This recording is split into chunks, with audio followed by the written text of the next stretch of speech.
Churchill was banging the drum all the time, saying we've got to stop the Bolsheviks. In much the same way as Hitler was saying later. None of that is happening in our counterfactual. Exactly. That changes the very nature of Europe in the 20th century, doesn't it?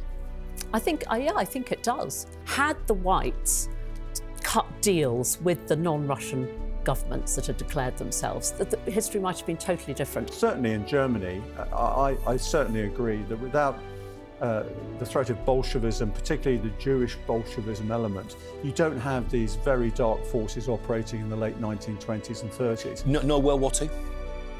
No Second World War? Not in the sense that we had it, perhaps. Unless Lenin and Trotsky both died of the Spanish flu or something in 1918, they were going to take power and they were going to hold on to it. And the intervention, really didn't, by the Allies on the white side, really didn't make much difference. The year is 1917, and in Russia, a revolution is in the air that will not just change the fate of the country, but the entire globe. The centuries-old tsarist rule was overthrown by a new dominant and radical force, the Bolsheviks, led by Vladimir Lenin. And while the October Revolution may have been swift, what followed was a bloody, brutal, and vast civil war between the Reds and the anti-Bolshevik forces of the Whites. Yet, by the effective end of the war in 1922, there was one clear victor, the world's first communist state, and the Soviet Union was formed. It set the tone for geopolitics across the 20th century and beyond. But what if it was the white flags that had flown victoriously over the Kremlin, and the Bolsheviks had been defeated and the revolution crushed? Could the subsequent timeline be unrecognisable from the one that we know?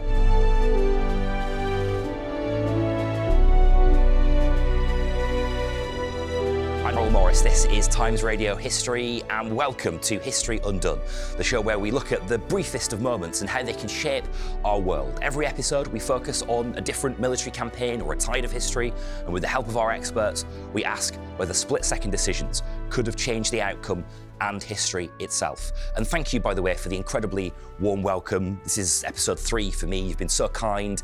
James left huge shoes to fill, but alongside our experts, I'm in very, very good hands, and it's been a real pleasure to be here. Today, we get to explore 1917, the Bolshevik Revolution and the subsequent Russian Civil War, one of the most consequential moments of the entire 20th century.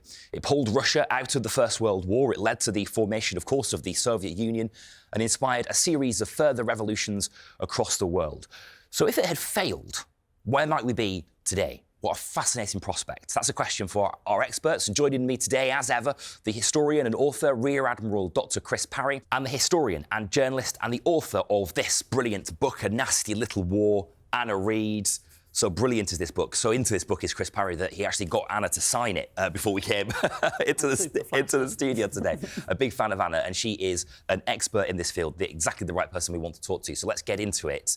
And where should we start, Anna? Help us with where we need to begin. We've got a map here of the borders as was in 1914, before the revolution. What are we looking at? So the revolution takes place in the capital, Petrograd, now Petersburg again, by our calendar, November 1917. And the Bolsheviks take over from a very weak, fragile, provisional government, a coalition government, which took over when Tsar Nicholas II abdicated back in February.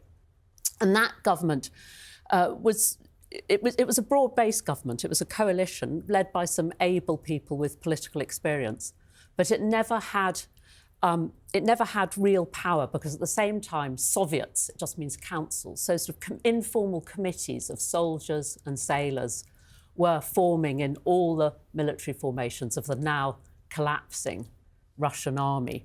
And they had the real power. They held the trains, the railway stations, the towns, and so on. And basically, they were a rival to the formal official government right from the start. And when the Bolsheviks launched their coup in November, they were a very small, unknown party. They'd only come back. They were sort of exiled pamphleteers, very sort of theoreticians. They'd been living in Zurich and Geneva and places. Some of them were in exile in Siberia. And they were unknown to the outside world. All the diplomats in Petrograd, they were they were saying, who are these people? We don't know who they are even. And everybody expected them to last in power, only months, if not just weeks. And, the extraordinary story of the Russian Revolution is really how these people with organisational and propaganda, but no political or management experience, how they managed to hang on to power and pull Russia together. It's an extraordinary story. OK, let's pull that apart a little bit over the next 20 minutes.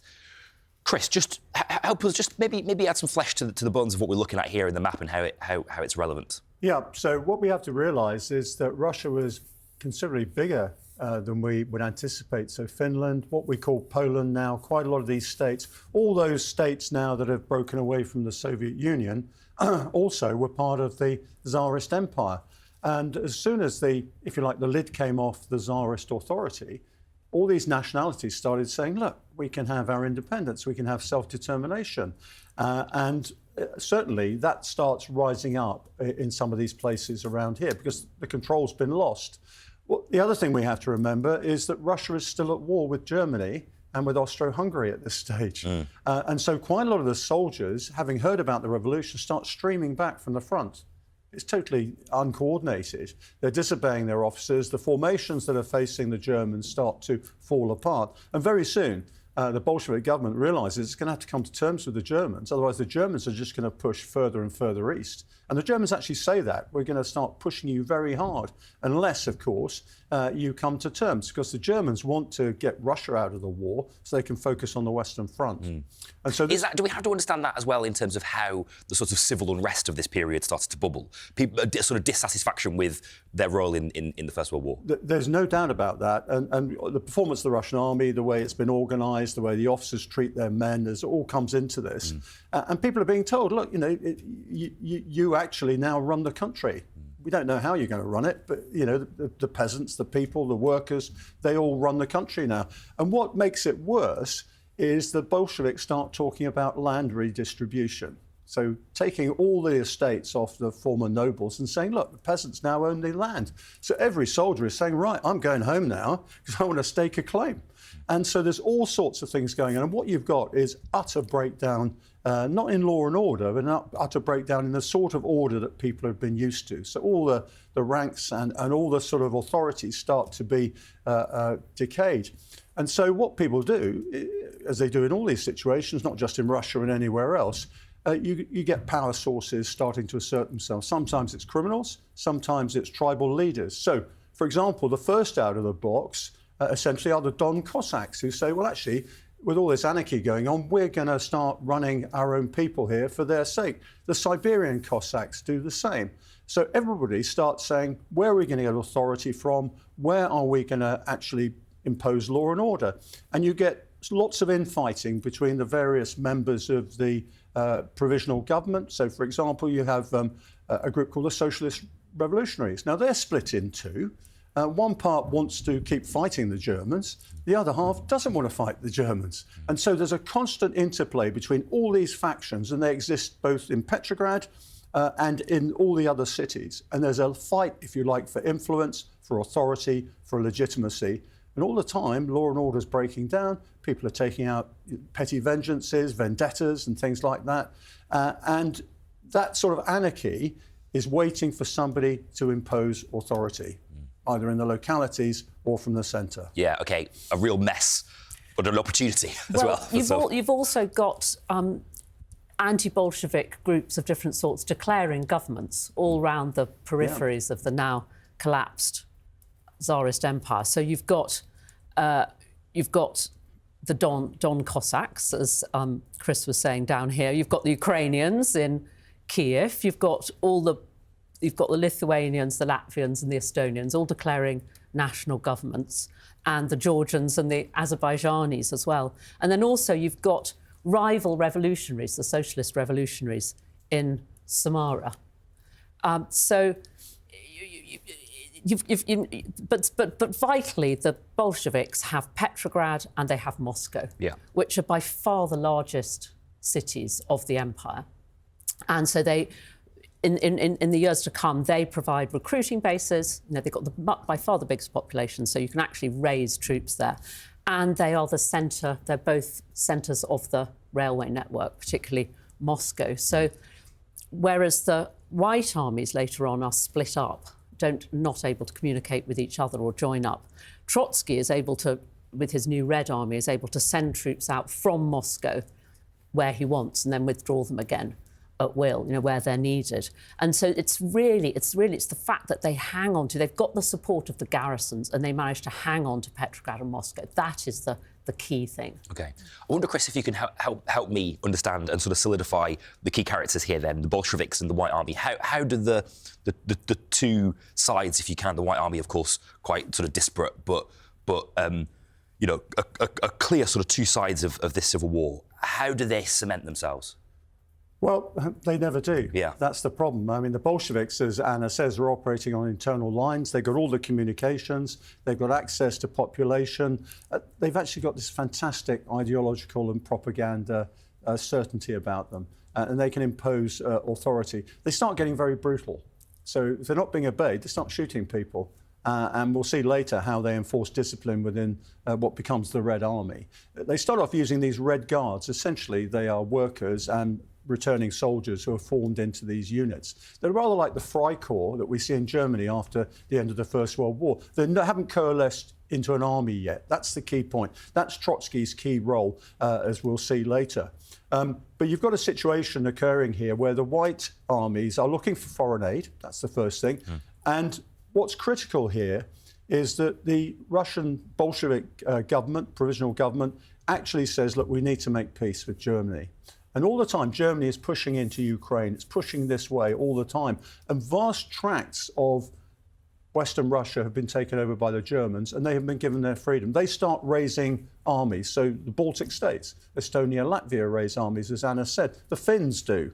The Poles do. Poles don't exist at this stage as such because it's part of the Western... The state doesn't exist, No. the Poles exist. The Poles exist, that's true. Yeah, the Poles exist, but the state doesn't exist. And so everybody's trying to do state formation at this point. So after a lot of toing and froing and a lot of discussion about whether they need to do this or not, the Bolsheviks decide to sign the Treaty of Brest-Litovsk in March 1918. That results in quite a lot of loss of land here, dominated by the Germans. But what's quite interesting is that while this has been going on, the Russians have been actually turning, in the modern sense, a number of Czechs who've been fighting for the Austro-Hungarians who've become prisoners of war. And what they've done is said, look, why don't you fight against the Germans and the Austro-Hungarians? Because you want your independence, don't you? What became Czechoslovakia. And they form a unit that is basically along the Trans-Siberian Railway. Why are they there? It's because they can't actually get back to their home country through all these ports because they're being blockaded by the Germans and the Austro-Hungarians. So they're going to have to go down the Trans-Siberian Railway to Vladivostok and then go by ship all the way around. But halfway along, the Bolsheviks decide to disarm them. They don't trust each other. And the Czechs say, well, you know what? We're going to fight the Bolsheviks now. Right. So right in the middle of, here, around here in Siberia, the Czechs have got an army of about 50,000, which actually galvanizes the anti-Bolshevik forces in that region and gives them a very powerful way of actually driving to the west. And they pick up speed. They actually get a provisional... In fact, I think they call themselves the members of the constituent government, all Russian members of the constituent government originally. They have some sort of authority. They start picking up troops. They pick up equipment. They're looking for foreign intervention. And that becomes a very powerful force that's coming from the West. Meanwhile, in the south, you've got forces coalescing there, particularly in the North Caucasus, the Don region and Crimea. You're getting quite a lot of ex-tsarist officers there. In fact, the previous commander-in-chief, Alexeyev, he starts forming an army there. He dies very soon afterwards, and he then gives way to other generals, other warlords and generals that take over. And also in the Baltic as well, you've got the Estonian and Latvian armies forming, and you've got a chap called Yudenich, who says, right, we're going to have a bit of a push here from the Baltic region, and his target is going to be Petrograd. We've also got the Ukrainians under Petlura, who sort of started life as a sort of socialist journalist and ends up the Minister of Defence of a Ukrainian government led by a historian, and they form a sizable army and hold Kiev for a while and are a big player in the civil war. That army is a big player in the civil war through 1919. There's another factor that we need to consider. The Allies, France and Britain, and also the United States and Japan are saying, well, hang on, we've got an interest here. We need to get involved. And what they're really concerned about is all the war supplies that they've given to Russia, that the Germans don't take over all the war material that they've supplied to Russia. So we see an incursion by British and American troops here, in Murmansk and Archangel here. The Japanese are always interested in what's going on in this part of the world. Remember, later they invade Manchuria. So they actually eventually 80,000 troops into the east of Russia here. And eventually the French and the British get involved down here in the Black Sea, around Crimea, Odessa, and then the Don region here.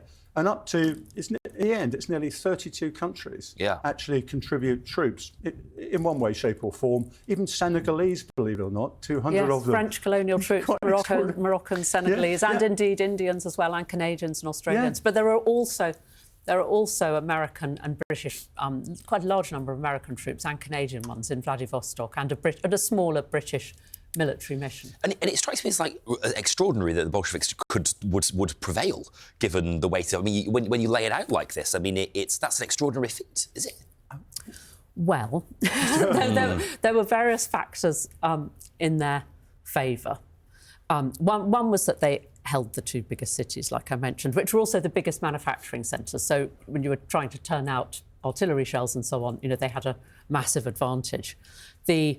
The whites in the south, they held these port trading cities, which didn't have a lot of manufacturing. That was a long-term disadvantage for them. But I mean, it really boils down, I think, to leadership when you look at it most closely.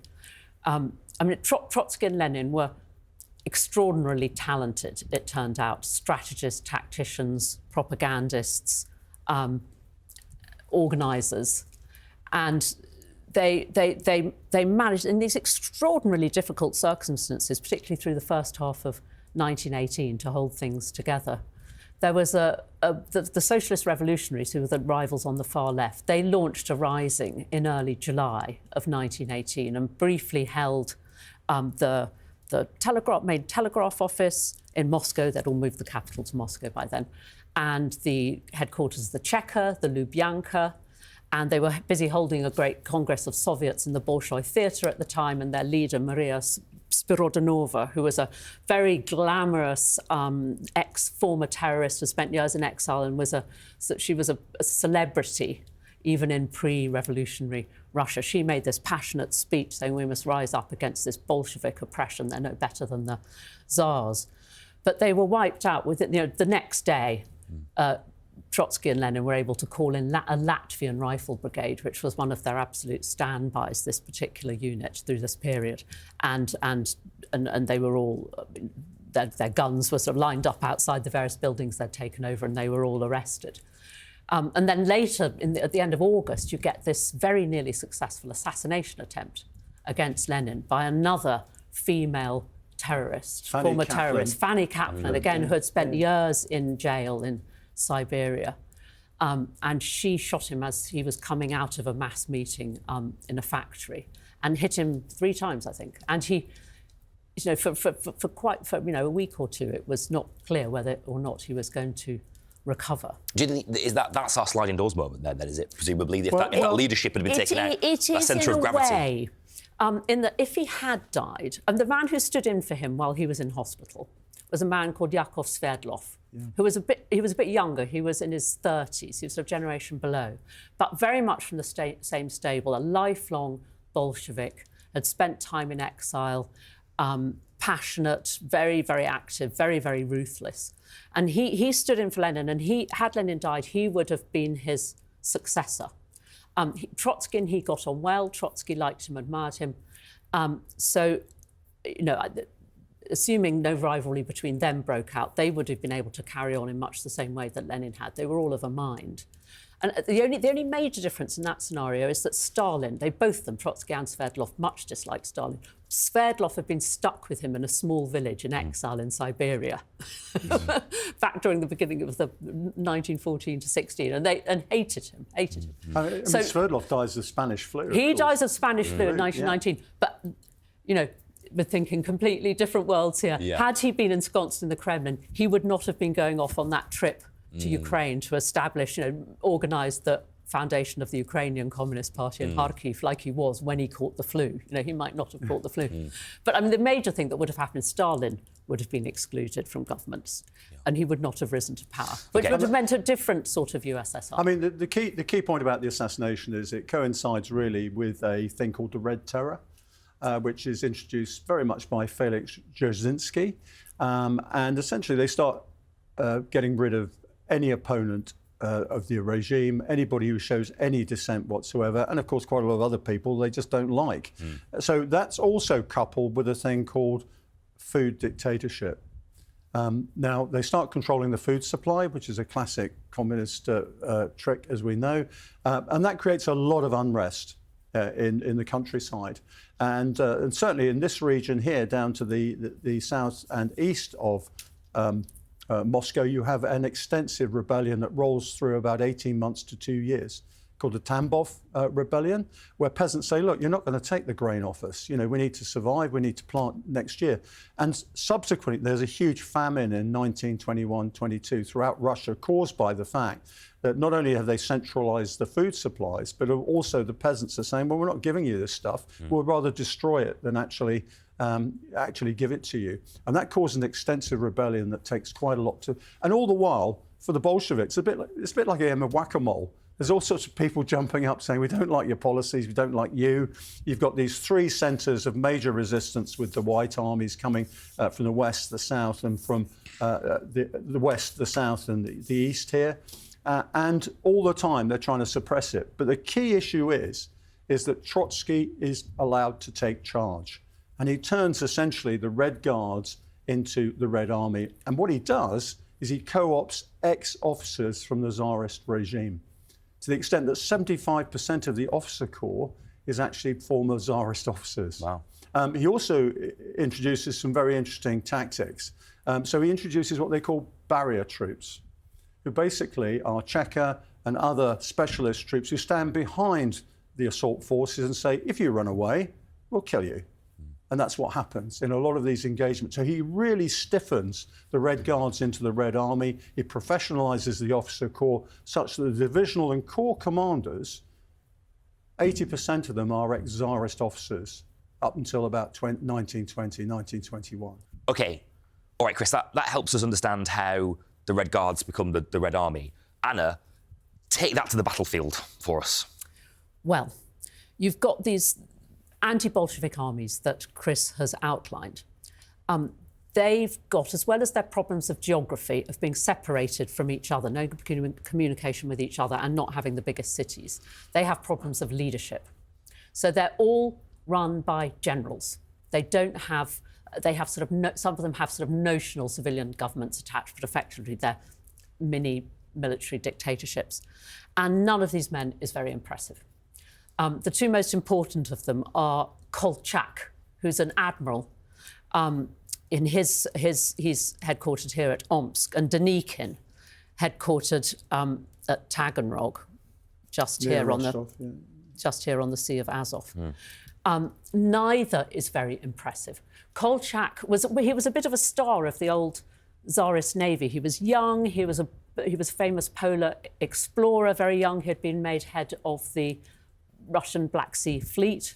I mean, he's quite a glamorous figure, but it turned out that in power, he turned into a nervous wreck. He had no experience of politics, and it overwhelmed him. And he started just turning to repression, turning to the noose, turning to the firing squad indiscriminately. Much the same with Denikin. I mean, he was a professional soldier. Again, he was an impressive figure in a way, and he'd come from a humble background and managed to work his way up through rather unglamorous sort of regiments of the line. He wasn't a sort of aristocratic old regime figure, but he failed to produce any sort of political programme for Russia. He hid behind this "I'm just an honest, apolitical soldier" thing, which wasn't enough, And he needed a message when he was advancing up towards Moscow. I have a wonderful diary from a British officer who was attached to his army, and at every stop the peasants would crowd round and say, "Can we keep our land? When you win, will we be allowed to keep this land that we've taken over from the landowners?"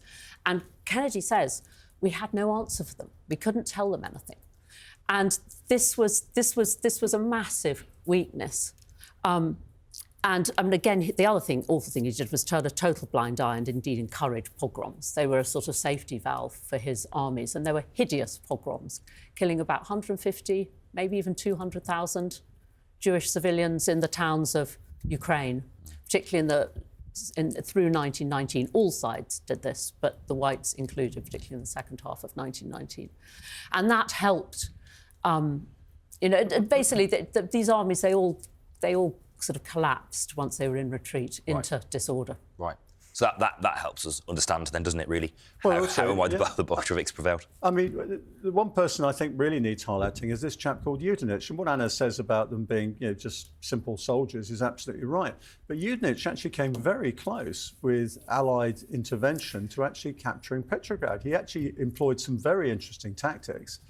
He had cavalry actually screening away the Red Army elements. He was using infiltration tactics, very interesting from a military point of view. And he also had assistance from the Royal Navy, for example, operating in the Baltic Sea. I think one thing worth mentioning is how close Yudenich came actually to capturing Petrograd. Initially, the attacks actually succeeded. He's good at infiltration. He uses his cavalry, believe it or not, in a very innovative way. And he's got support from the Royal Navy, who are operating a force of cruisers, monitors and destroyers in the Baltic at this stage. They're primarily there to look after Estonia and Latvia in their push to keep the Red Army away. But they assist that. And they come very close. And Trotsky rushes troops up to Petrograd. And they just about stave that off. So it came pretty close in that position there to actually capturing Petrograd. I would take you up on that. I mean, first of all, they should have cut. It's inexplicable why he didn't cut the Moscow-Petrograd railway line. Indeed. It was really, and I mean, the sort of the jokey sort of answer to that is that his senior officers were all squabbling about who was going to be first to march in, up the Nevsky on a white horse. And secondly, it's this white sort of blind spot about the non-Russian nationalities. Had the whites cut deals with the non-Russian governments that had declared themselves, the history might have been totally different. I mean, Yudenich could have said to the Finns, to Mannerheim, in charge of the Finnish leader, a white leader who had been a tsarist general, so an easy fit ideologically, not a revolutionary of any sort, a conservative. If he had said, "We'll give you independence after the war if you help us capture Petrograd," they would have done so, because the Finns were the biggest force in the area, and history might have been very different. And the same applies to Denikin down in Ukraine. Had he said to the Ukrainian army, to Petlura, "You support us, and you will have independence, or at least autonomy, after the war," again, history might be quite different. But it's something they simply couldn't do, because for them, rather as for Putin now, Russia isn't Russia without its empire. Okay. Holy Russia was one and indivisible, and the national movements were treacherous and ridiculous. Right. Okay. I mean, I think, at the end of the day, all these sort of armies were pushed back, as Anna says, pushed out of there, from the Kuban down into Crimea there. Total collapse as they come west. There's a famous battle at a place called Bazan, where the Red Army defeats the ones coming from the east.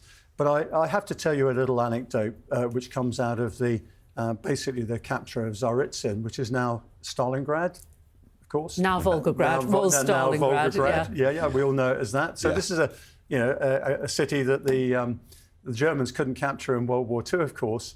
And part of the army that takes Tsaritsyn has got basically 6 Whippet tanks and some Mark Vs that are from Britain.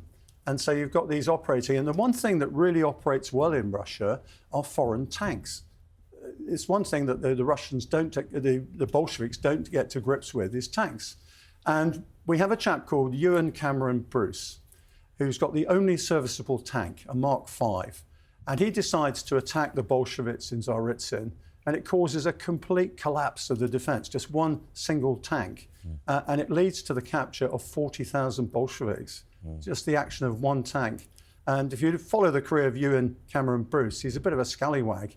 He goes into Ireland afterwards, is arrested for a series of armed robberies, and the DSO, Distinguished Service Order, and the Military Cross that he gains in this action here, around here, is taken off him. Right. And he dies of pneumonia in prison. Wow. Yeah. What story? That's a great story. Yeah. There's an RAF squadron operating out of trains as well, which helps them take and then hold Tsaritsyn. Right. And that's another great story, but no space for it here. Okay. Actually, to be fair, your book is full of stories like that, Anna. If you look at what the British Armed Forces are doing in Russia at this time, whether it's in the north or down here, and indeed in the east, they're having a series of jolly adventures, it seems. That's how it reads. There's a jolly adventure aspect. You can see one of the Whippet tanks in Archangel, actually, to this day. It's sitting there. Really? Yes. Extraordinary.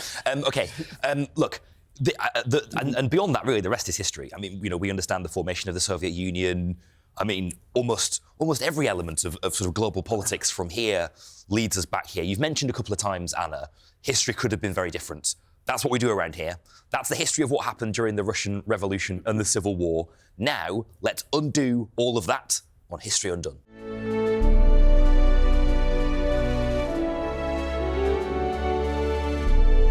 So now it's time to get into what we love doing here on History Undone and asking ourselves some of those really long-term questions. Had the Russian Civil War gone differently? What would Russia and the world look like? So, Anna, talk us through what that looks like. The White Army's flags are flying over the Kremlin. How does that look? So now we're into realms of the imagination, and I'm imagining somebody a bit like Admiral Horthy of Hungary, who was a figure from the old Hungarian regime and presided over post-imperial Hungary, which emerged from the ruins of the Austro-Hungarian Empire. So you've got a unified Russia. It hasn't sort of collapsed into warlordism. It's got part of its old empire. It's got its old empire all the way to the Pacific, but it doesn't have Central Europe because Woodrow Wilson and the other allies have stood up for the Czechs and the Romanians and the Balts and the Poles and so on. And so those states are on the map like they were in reality.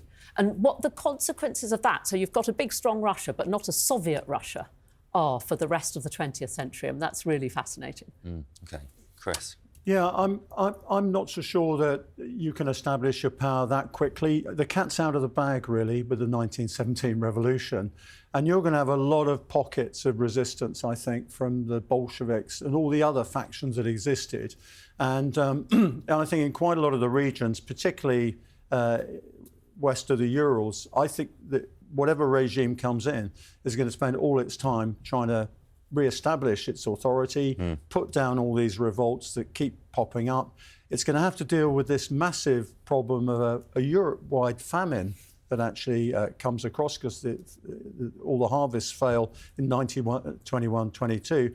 It's also got to re-establish its relationships with the other allies, France, Britain, obviously, and what's its attitude to these new states here?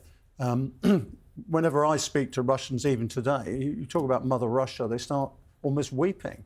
So this idea of Mother Russia actually losing its children is still going to play very strongly, I think, with any regime that comes in afterwards. And that's, of course, if one person is able to assert themselves.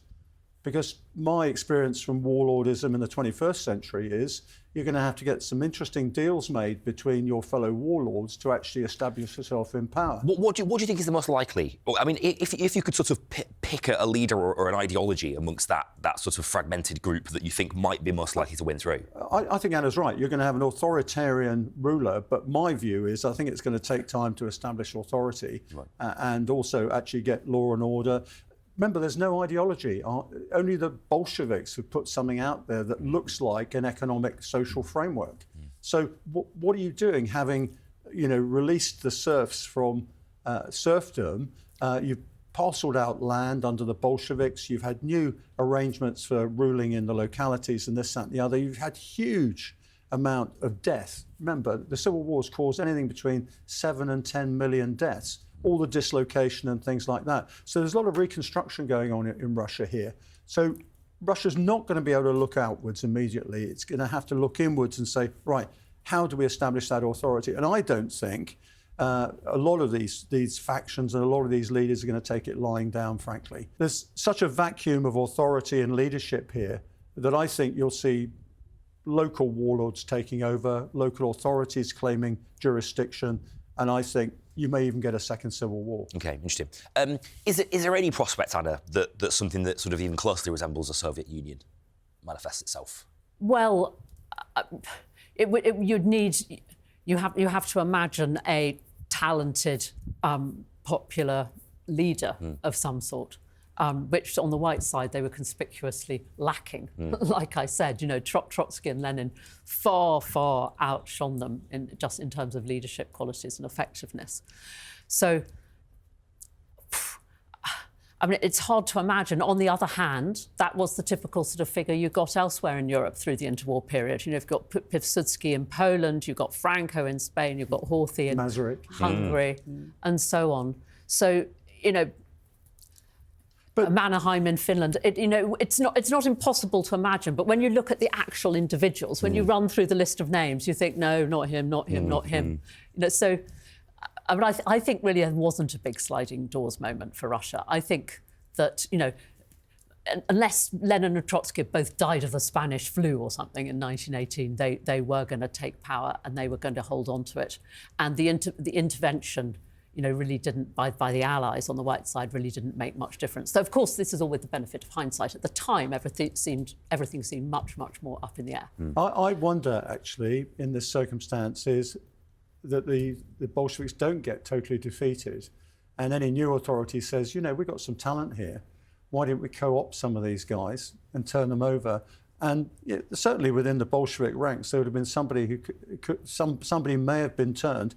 Just as the Bolsheviks co-opted the tsarist officers, it may well be you say, well, actually, we've got some talent here we can exploit. Let's start using the organisation that the Bolsheviks have put in place. There may even be some personalities that we can co-opt. So most likely a sort of bit of a mess, really, a bit of a fragmented mess, possibly another civil war.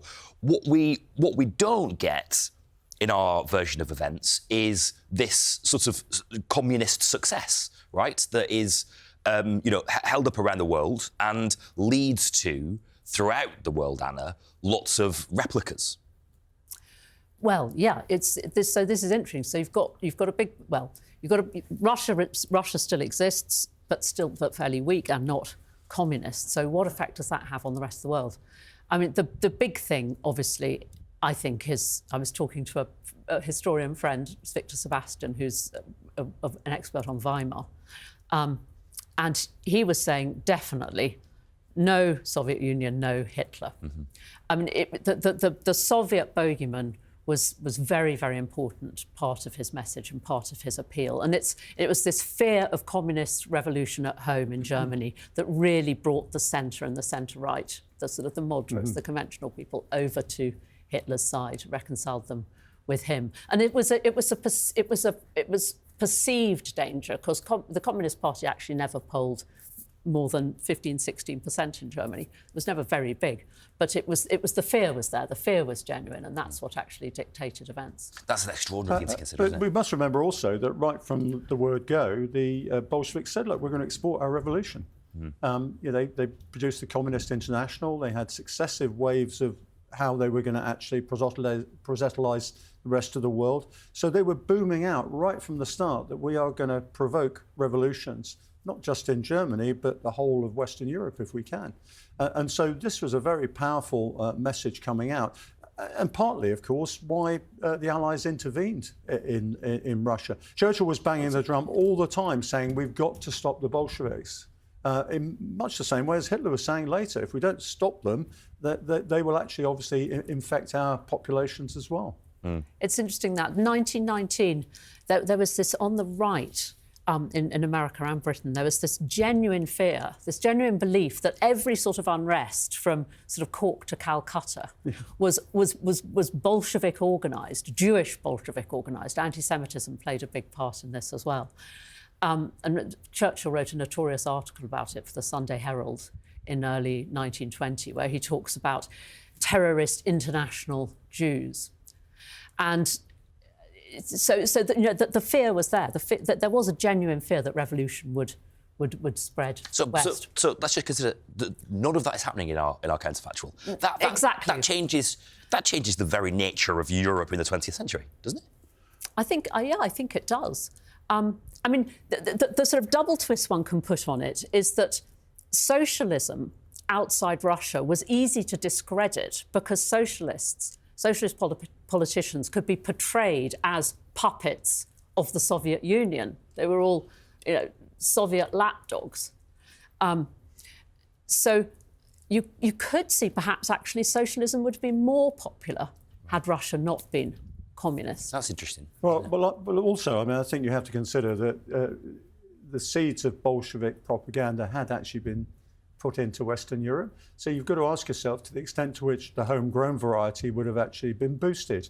But I agree with Anna. I think socialism would have been much more popular had it not had this taint of Bolshevism associated with it. And it is specifically Bolshevism. You get the word Bolshi from it.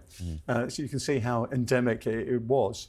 And certainly in Germany, I certainly agree that without the threat of Bolshevism, particularly the Jewish Bolshevism element, you don't have these very dark forces operating in the late 1920s and 30s. No World War II? No Second World War? Not in the sense that we had it, perhaps. So you think it may be still? Well, you've still got... Well, Hitler would have happened and he would have found a way. No, I don't think Hitler would have happened. You don't? You've still got the tensions left over from the Treaty of Versailles within Europe. There's something going to be going on within Europe as a result of a very bad Treaty of Versailles. And at some stage, a reviving Russia would have said, we have an interest in the Balkans. The Slavic the Slavic solidarity issue. Germany, of course, in the centre of Europe is always going to be assertive. It's not going to like a very large Czechoslovakia next to it. And Czechoslovakia would have been very assertive. And people forget just how assertive the Poles were in the 1930s in relation to Germany as well. You've still got the ethnic minorities problem, of course. You've still got ethnic Germanies in the Sudetenland, and you've still got Ukrainians in Poland and so on. I mean, it would have still been a tangled situation. But I mean, maybe it wouldn't have got the Spanish Civil War. Right. Without Soviet support for the Republicans, it would certainly have gone on for less long. Right. Okay. I mean, I think the issue is that the whole Marxist sort of ideology was fairly well spread throughout Western Europe at this stage, right. And it's a question of how a homegrown Marxism would have played without the very strong support, as Anna says, from a communist Russia. Okay, so Anna, we're trying to understand whether or not a Second World War would have happened. Some of the seeds are still there. Some of our timeline is still intact. What does happen? Well, we're thinking no Hitler. Hitler has not come to power because he didn't have the Soviet bogeyman to call on. You've still got an expansionist Germany. It's still embittered by Versailles. Let's say Germany does invade Czechoslovakia. But, the other allies stand aside. Britain stands aside, says fair enough, they're ethnic Germans in the Sudetenland. I mean, Chris, you were saying you thought that Germany would have invaded Poland all the same. Well, I think if you look at the Treaty of Versailles, Germany's left with enough forces by land, by sea, basically to benchmark itself against Poland. They actually say we need a fleet that will defend us against Polish aggression. Now, you've got enough issues associated with the German populations, as you say, Anna, in the Sudetenland, but also out here in East Prussia and places like that, for Germany to say, look, we're much diminished after World War II. We're being hit by financial crises. You've got the Great Depression and this, that and the other. How are we going to reassert our economy? We've got a growing population. So Germany almost is too big for those boundaries that you see there. So, and is that the sell? That's the sell that a different charismatic leader comes along and makes? Well, it doesn't have to be charismatic. It could even be the Weimar Republic saying, look, we just can't be contained here. We need to get our rights back again. At the same time, you look at some of the rhetoric coming out of Poland, it's sitting between, obviously, this very large Russia here, which also has designs on Poland, even if you don't have a communist regime there, and Germany. And the rhetoric coming out of Poland is quite belligerent in both directions. And part of the reason that Germany continues to sort of build up pressure under Hitler against Poland is the Poles are being really aggressive. Now, we mustn't forget that the Russians, the Bolsheviks themselves, actually fought a war against the Poles at the end of the Civil War. And so there's a lot of antagonism still going on here. So I think the spark for another war in Europe is actually Poland and this region here, and what Germany and Russia feel about it, and what the Russians feel about their responsibility to the Slavs, not the Romanians, but the Slavs in the Baltic regions here. Okay, interesting. In a way, you'd have had more of a continuation of the 19th century. I think so. We sort of while the Soviet Union was there through most of the 20th century, everything was framed in these ideological terms, the communism versus democracy. And, since Putin's rise to power, we're back to this very 19th century, just everybody... Great power. Great powers, everybody manoeuvring for advantage, with no sort of theory above it. It's just like this is in our national interest. And I guess all the way through the 20th century would have been similar if you'd had a non-communist Russia. I mean, the key point for me in all of this is if you have a non-communist Russia, what does it do about its previous territories? Does it want them back? You haven't got these as part... And you're looking at the same situation, if you like, for a non-communist Russia after the Civil War that you've got with Putin today. Does whoever is in charge want those territories back? Do they want a buffer zone between them and everybody else? And don't let's forget that the industrial power of Russia before the First World War was gaining apace. You look at the figures, Germany, of course, was doing incredibly well. Britain was declining in some ways in industrial power, but the Russians were doing actually quite well.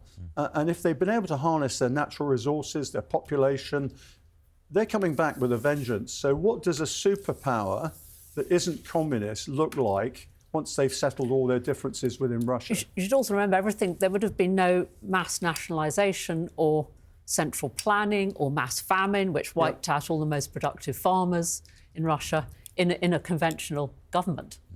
So the Russian economy would have grown much faster. Right. Okay. In our scenario. It would have been a stronger country than it in fact was. So the key thing is, what does a very strong Russia look like for this tiny collection of states on the end of its continent? And so by mid-century, everybody here is saying, well, OK, we're going to have to start looking at Russia in a new way here. And that presupposes, of course, that it manages to get its act together. But every other empire that has collapsed around here, Austro-Hungarian, Turkish, German Empire, is saying, crikey, we've got this huge empire to the east of us. What does that mean? So are you making accommodations with Russia rather than with America at this stage? Okay. Is America facing to the Pacific rather than to the Atlantic? Oh, that's a good question, because there is a big old player that's not on this map, and that's America and the relationship between Russia and America. Well, you might have gone back to the 19th century where they saw themselves as sort of friends but rivals each side of the Pacific, and things were very much turned towards Russia's Far East. Right. I mean, we haven't mentioned Japan and China either. I mean, Japan at the end of the real-life Russian Civil War held Vladivostok and stayed there for a couple of years before leaving again, deoccupying.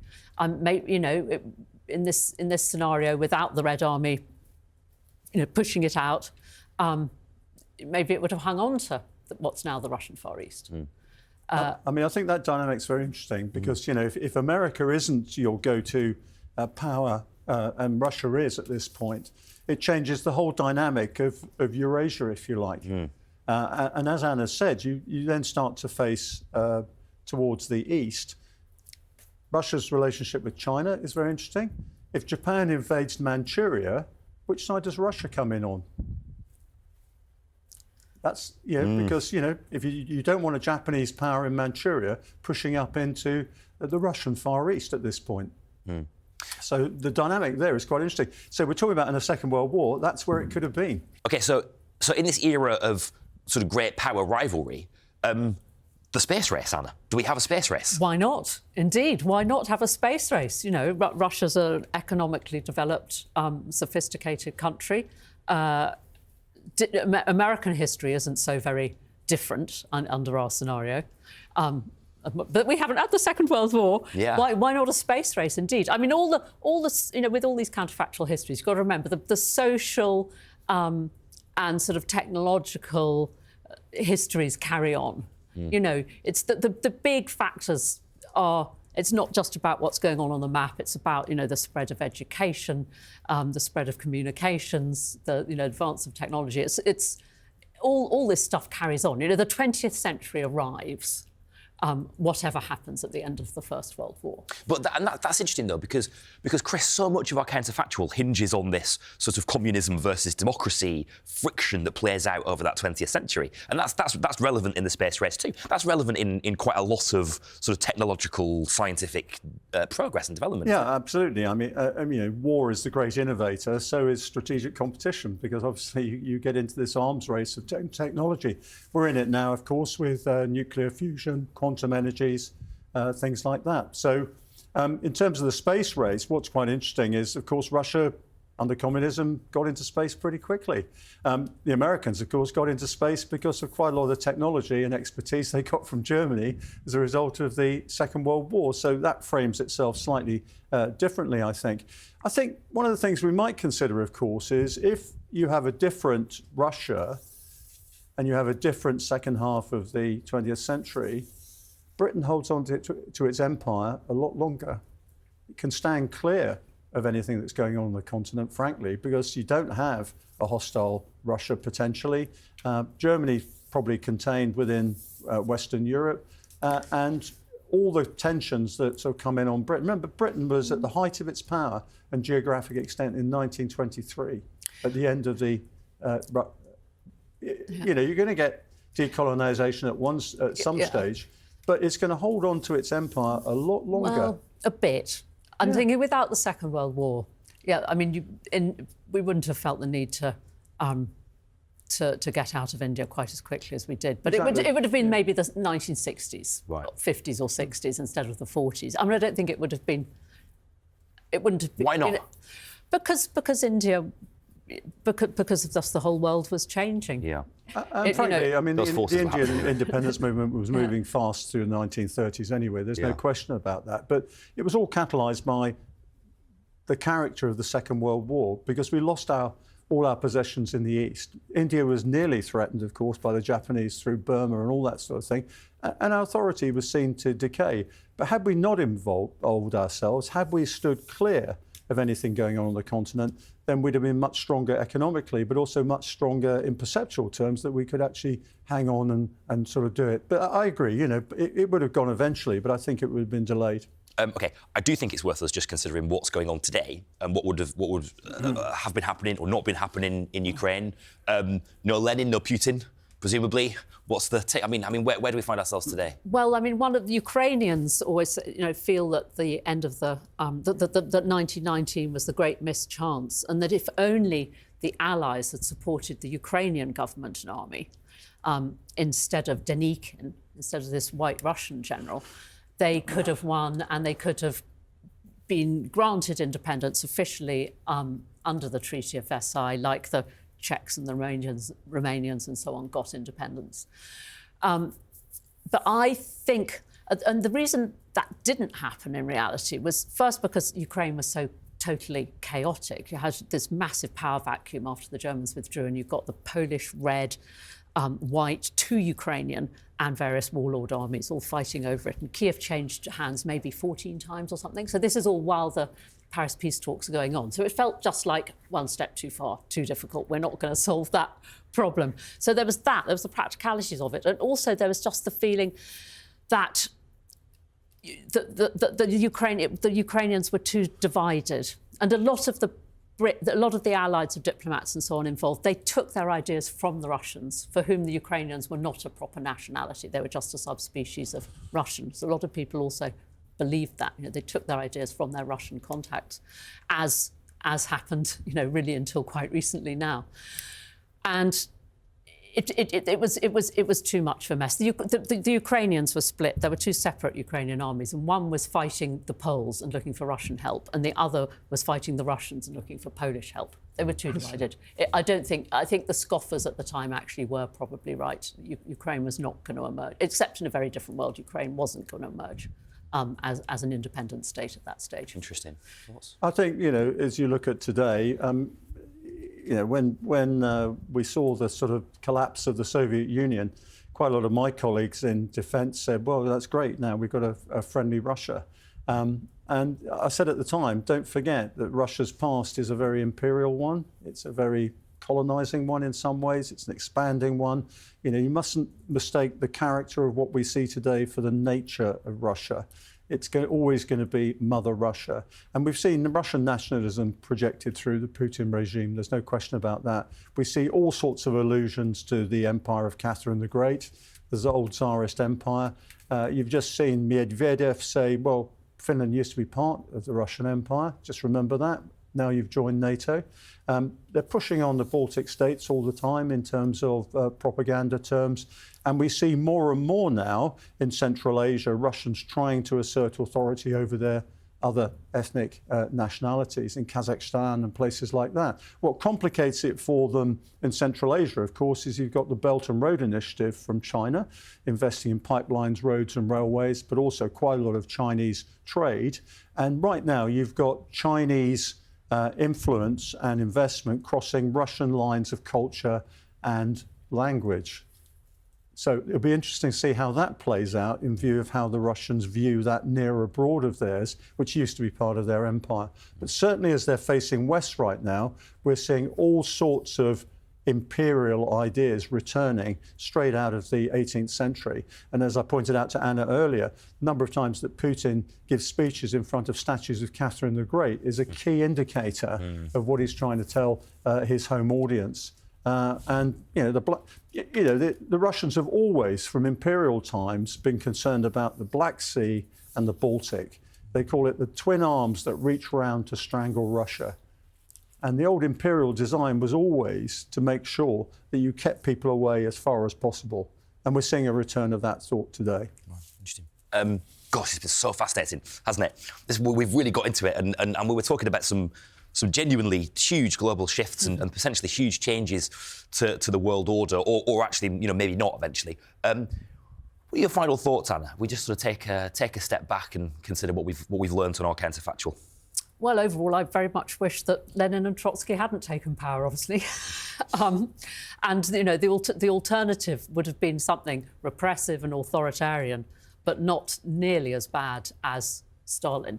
There would have been no Gulag, there'd have been no Holodomor, and even better, there'd have been no Second World War. Although, would there? I mean, this is the thing with these counterfactuals are so fascinating, though, Chris, because you sort of go, well, maybe there would, but in another way, maybe the sort of the lava of these stories is bubbling underneath the surface anyway, and they'll find somewhere to erupt. I think, my own view, there are two things that come out of this from me is, what would have been the trajectory of Russia had there not been a successful Bolshevik revolution and a win in the Civil War? Is it its trajectory upwards so it becomes a major Eurasian superpower? How does that affect China? How does that affect Japan? How does that affect Western Europe? That's quite significant. There's a geopolitical theorist called Halford Mackinder who says if you dominate the heartland of Eurasia, you dominate the whole world island, and it gives you an ability to dominate the world. Now, that's the possibility for Russia had it not gone communist and basically, obviously, got a lot of opposition. Now, there is another theorist called Mahan, Alfred Thayer Mahan. He says, well, actually, no, you're wrong. It's actually who dominates the sea, because that connects basically commodities, manufacturers and markets. And what we're seeing in the world today is a conflict between the Eurasian autocrats of China, Russia, Iran and North Korea, and the maritime democracies of the United States, Canada, parts of Europe, Japan, Australia, New Zealand, and South Korea. And everybody else is saying, well, which way are we going to face between these two blocks? Yeah, okay. Now, that doesn't happen with a big Russia like this because it's already dominating the whole of Eurasia. The second thing is, you always need an authoritarian regime in Russia, whether it's a czar, somebody like Putin, or the Communist Party. It's 10 time zones wide. It's the only way you can control it. So some of the forces that we would want to put into Russia, democracy, all that sort of thing, would have been very hard to put into this authoritarian regime and still maintain control over that geographic area. Okay, fascinating. Nicely summed up, I think. It was really, really interesting. Fantastic. I really enjoyed that one. We reached quite far and wide, didn't we, to consider what the impact may have been. That's all we've got time for on this episode of History Undone. My thanks to Anna Reid. Anna's brilliant book, A Nasty Little War, is really, really worth your time. And as ever, Rear Admiral Dr. Chris Parry for joining me. We'll be back undoing more history very soon. In the meantime, don't forget to like this video and subscribe to our channel, Times Radio History, on YouTube. You'll get notified every time we publish a new episode, and you can listen to the show as well, wherever you get your podcasts. Just search for History Undone in your podcast app. We'll see you next time. Bye-bye.